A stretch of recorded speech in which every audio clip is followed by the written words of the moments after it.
कथा कहवा अपेक्षा चुप रहा बहुत सुविधा आप जीवन में आने किसी भी न करूँ देखिए निजे अनुभव करेंगे एक महत्वपूर्ण जीवन प्रिय बंधु क्या यहाँ महत्व से जो लिखी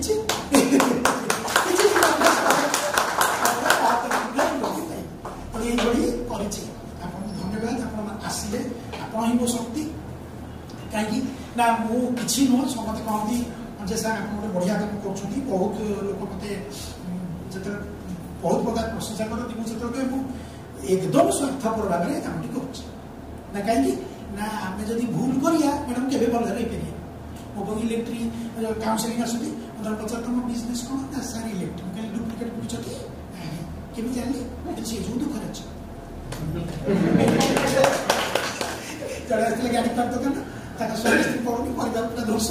कहले सर मोर आप जमा पड़ूनी स्वामी स्त्री आप सब असुविधा मुझे कौन दुकान ना सर गाड़ी पार दुकान डुप्लिकेट बिकुच केमी जानली मुझे तो जी भूल कला से केवे भले रही से केवे भी भले रही तेणु मत समझ कौन कि मुझे इलेक्ट्रीशियन मुझे इलेक्ट्रिक कैमरा ठकुची मुझे सब बेसी क्षतिग्रस्त कहीं मान जीविकार जी भूल कर जीवन में भले रही पार ना तेणु मुझे बुझी जाइए तेणु मुझे मो कमटा करुँच जब मो कमटा भलि करी मुझे सब बेस भल रही मुझे सब बेस भल रही मो व्यवहार भल रही मो भावना भल रही आज मोर भावना व्यवहार भल रही मो संगे जो मैंने जोड़ी होती से भी भल रही